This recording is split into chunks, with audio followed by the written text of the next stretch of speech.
Hey. This is Lisa A, and you're listening to Who's That Star on LCC Connect at Lansing Community College. Who's That Star is a behind-the-scenes show where I sit down and talk with the employees at the college. This is an inside look at LCC where you will have a chance to learn about their passions, projects, what inspires them both at work and in their personal lives. I'm your host, Lisa Alexander. I'm so excited to get a chance to talk to all the people who make LCC great. This show is for you to get to know the people that work at Lansing Community College a little bit more and see what makes them tick. Are you ready? Okay, let's go see who's today's star. Today on Who's That Star, we have a Michigan native that was born in Dearborn, Michigan, just a ways down the road. She began her educational journey by attending a community college. She went to Henry Ford Community College, where she attended her first 2 years. Her mom was a secretary there in the social science department. This star has earned a PhD in rhetoric and writing and a Master's of Arts in digital rhetoric and professional writing from MSU, a law degree from University of Denver College of Law, and an English degree from U of M. Our star has been teaching writing at LCC for 23 years.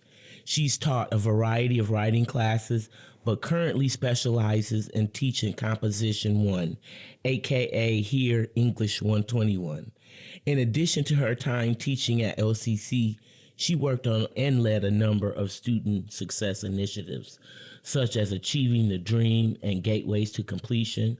She worked on student success projects such as the introduction of 24/7 online tutoring, co-requisite model remediation, multiple metric use in student placement, and redesigning tutoring and embedded learning. She also worked extensively on remodeling the Arts and Science building during the past President Dr. Knight's leadership. And if you get a chance to go in there, it's beautiful. Our star describes her passion as teaching and advocating for students.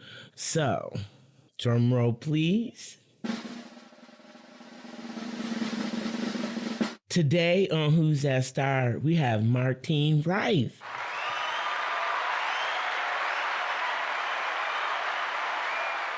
Thank you so much.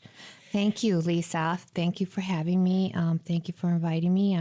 I feel very honored to be here today, to be interviewed by you, and I really appreciate your time to do this. Oh, well, I'm the one that feels honored. I've worked with you a long time, and I will really say that you are a great instructor. I appreciate what you do for the students that I send to you. You take care of them. You provide them with encouragement and love. Mm-hmm. And I was really excited to have you come on here today because I send a student to you, I get a good report.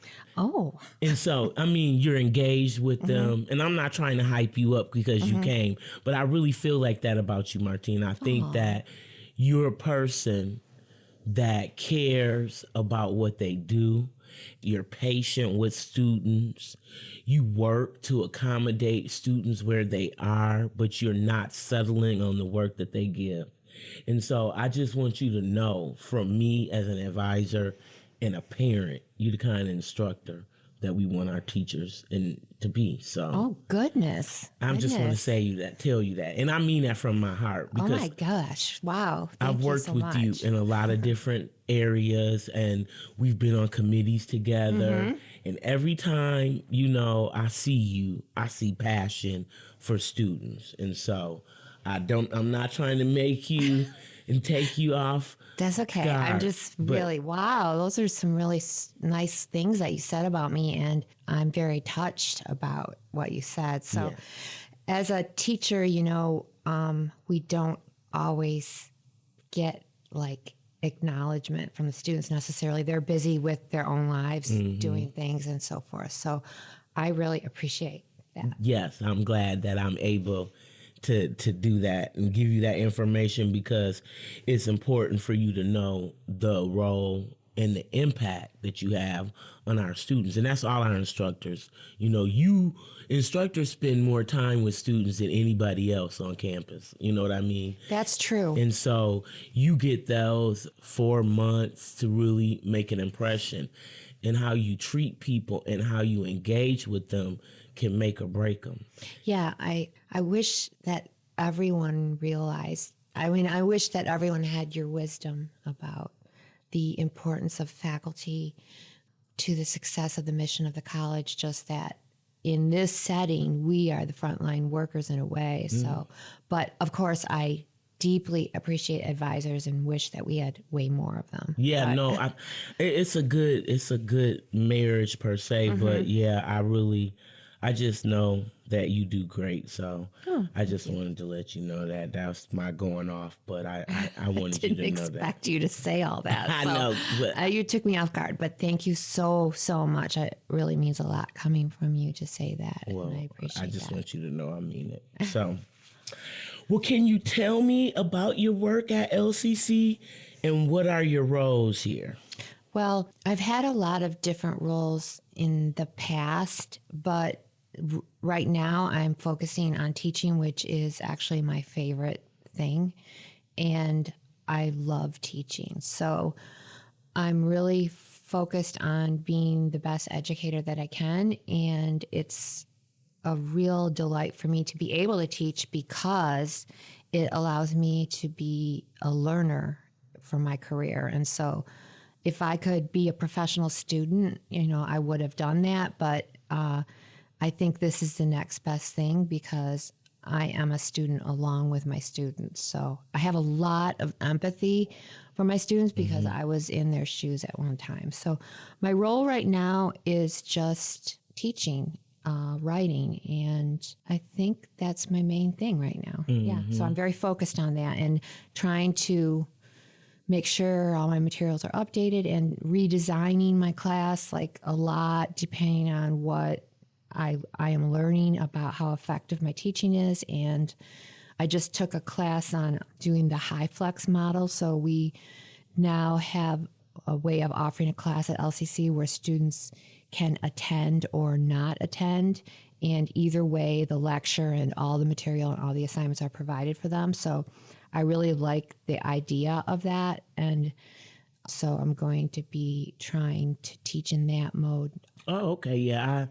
Davenport came in and did a review of their curriculum and stuff, and they were talking about how they have that high flex model. It seemed like a lot of colleges and universities are going towards that, and I know that you're going to make it a way that's going to be fun for the students. Yeah, for sure. Well, right now I already, in my face-to-face class, I teach online and face-to-face, but in my face-to-face classes, I already tell them, you know, if something comes up or you're not feeling well, you don't have to come to class. Everything is doable without you being present. I'd love to have you in class. It's fun when you're here.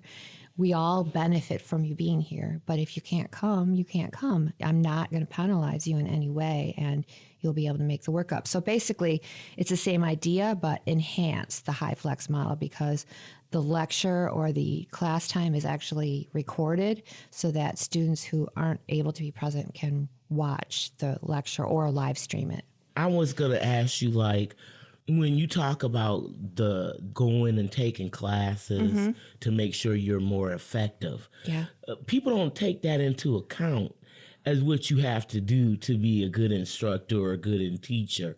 Now, tell me more about, like, you build a class, but what does that look like when you're thinking about that? Do you have to meet certain measures that's provided by school? How do you build your class? Oh, yeah, that's a good question. One thing that I do is I try to have experiences that are very novel for me because I know that by doing that, by having a novel experience for me in an educational setting, that is going to inform my teaching. So I actively seek out experiences that will inform my teaching. So I teach Comp 1 mainly, And when I began building my class, which would have been 23 years ago, things were quite a bit different back then. And you just kind of start from scratch. Other teachers give you materials that you can incorporate, and you start to see what's effective by what you get in response from your students. So now when I am doing an assignment, which it isn't regulated, there's some best practice guidelines and so on, but we have learning outcomes in our class. So all of our assignments are supposed to map onto our learning outcomes. When I give an assignment or give material to read, I request some kind of information or feedback from the student. That information and feedback or a submission of assignment that I get from the student, that informs me what I need to do to adjust my presentation. It depends on, are the students learning the material or are they struggling with some aspect of it? So then I know that if many students are not grasping the thing that I'm trying to teach, that means that there's a problem with my teaching materials. My teaching materials need to be adjusted or be more flexible so that students have different ways of expressing their knowledge, that kind of thing. So how do I build a class? At this point, I'm teaching mainly something that I've been teaching for a long time, but I love it because I still have not figured it out. And the students are always changing, and they're just there's so many things that are always changing that I have to learn. I mean, I have time in my career now to learn how to be the best teacher possible. So I seek out opportunities that can inform my teaching, I guess, is kind of the answer to that question. Yeah, no, but I think it's important that you say you're still learning, right? Oh, yes. After 23 years, you don't think that, I've done this, I already know, this is my class, No you either way. like it or not. You adjust and you make, we have different type of students now maybe than we did 20 years ago. We definitely do. So I have to do this and do that. So I think that's really wonderful. I'm glad, to hear that. I know that like I said, I know you do a great job. So talk about what was some of I look at your history of working on initiatives. How do you feel initiatives helped you in your career? Did you learn a lot of things? Was it something that you were passionate about? Some of the Achieving the Dream and Gateways to Completion. When you worked on those, what were you hoping to help with the student experience or do with the student experience? Well, the main thing for me always has been that I am interested in eliminating social injustice. And at the college, one way we have of eliminating social injustice is to provide an education to the learners who come across our doorstep. So I've always been interested in social justice and working towards social justice. So the initiatives that I worked on at the college, such as the co-requisite model of education and getting more students placed into college level classes and so on, they all spoke to the issue of making college a positive experience and allowing a broader range of students to participate in the college experience. The main thing that many of those initiatives worked on was there's this notion in community college, which around it there has been some national projects. But when a student comes to the college, most community colleges, they have to be placed. They have to present what level they're at as far as reading and writing and math.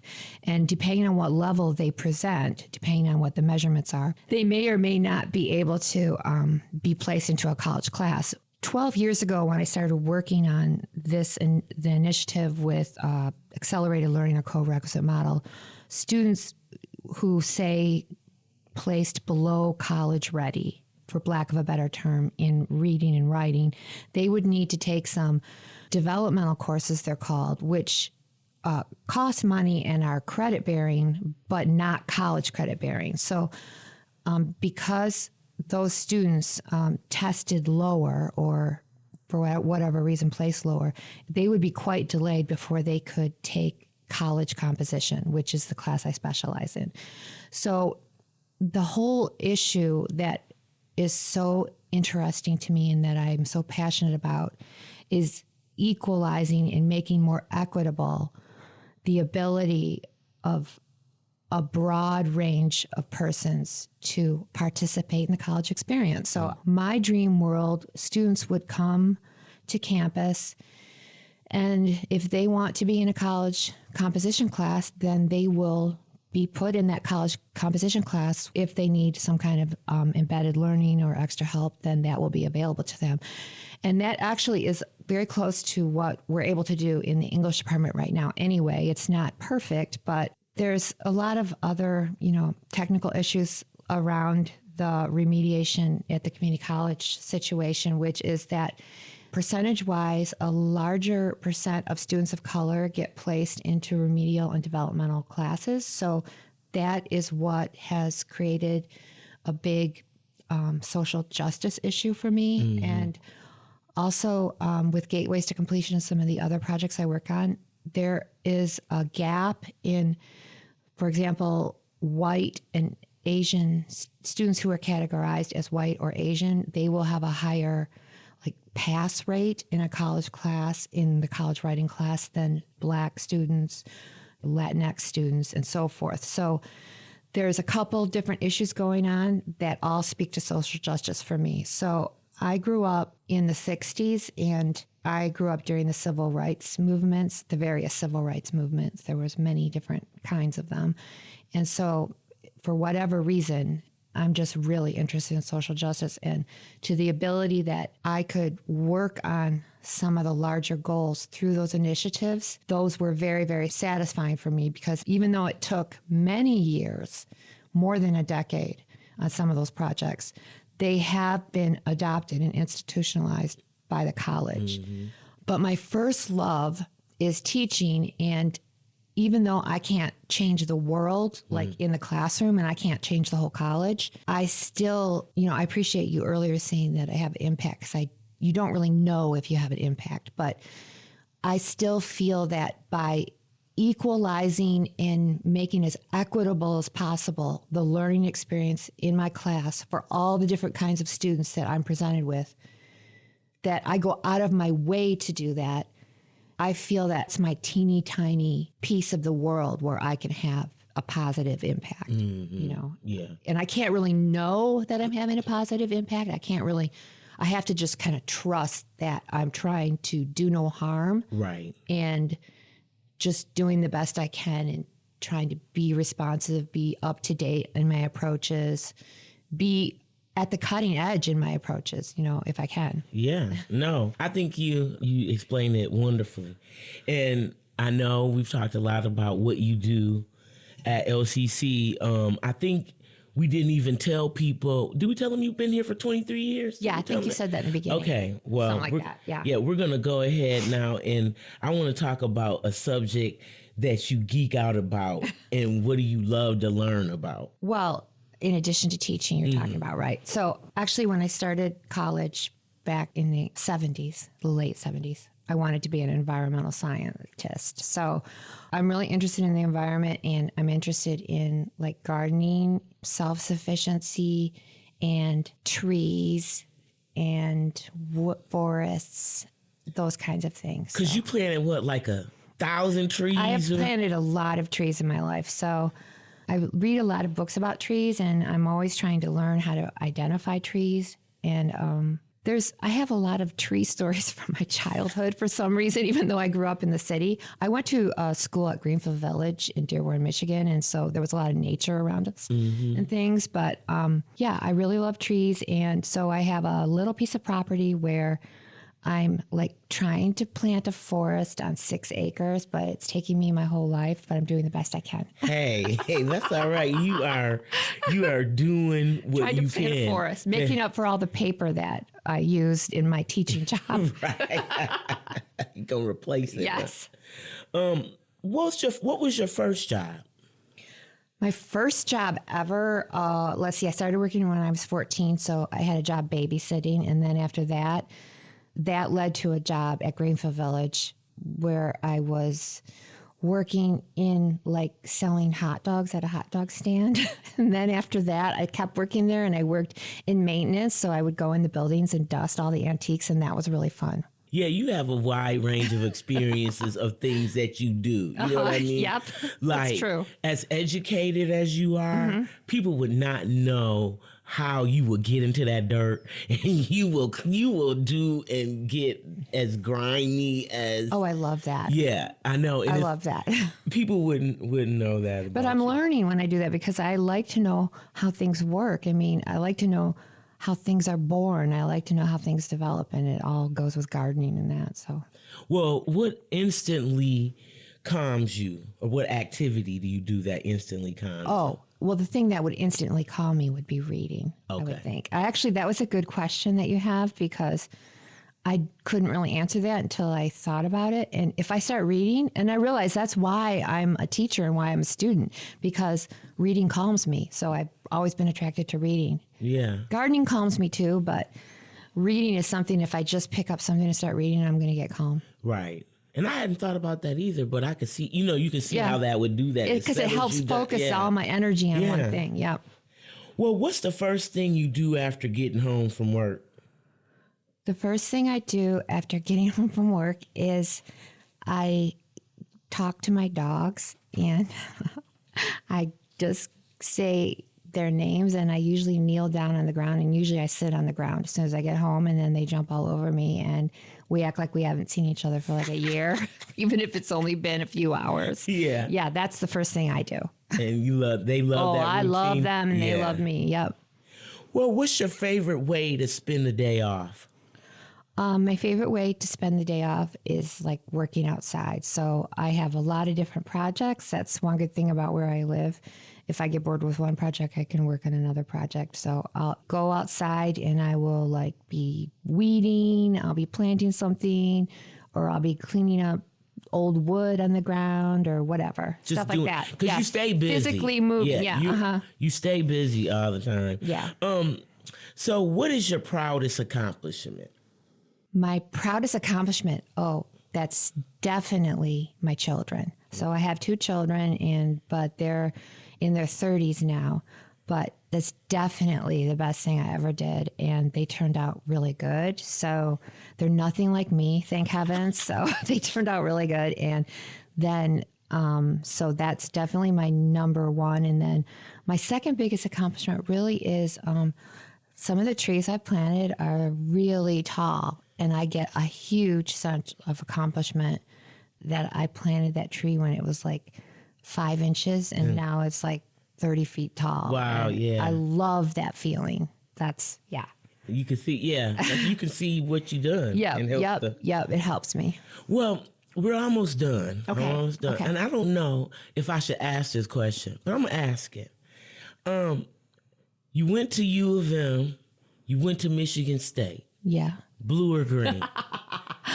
I actually have, so U of M, I didn't get to go on a real campus because I lived at home in Dearborn, so I had to go to U of M Dearborn, but my diploma says U of M, so I never really got to go to Ann Arbor, but I do love U of M, and I appreciate it, but my heart really is with MSU because both my kids graduated from there, and my partner graduated from there, and I graduated from there, and they're close, and they're like really close, and LCC students all want to go there, and their campus is completely and totally the most gorgeous campus I've ever seen. It's actually a lot more beautiful than Ann Arbor. I'm sorry, but MSU is amazing. Okay, so I guess I'm green. Yeah. Okay. I wanted to see how that would go, but yeah, you did that well. Right. Martine, I want to thank you so much for coming Thanks by. for having me. I really appreciate it. I'm so honored, and thank you for all the kind things you said to me. Oh, yeah, it was the truth. I don't usually say stuff I don't mean, so that was for sure how I feel. And the thing about it is how students feel, so that's the more important thing. Right. But so thank you. Okay, thank you. So, hey, ladies and gentlemen, I'll see you next time on Who's That Star? You've been listening to Who's That Star?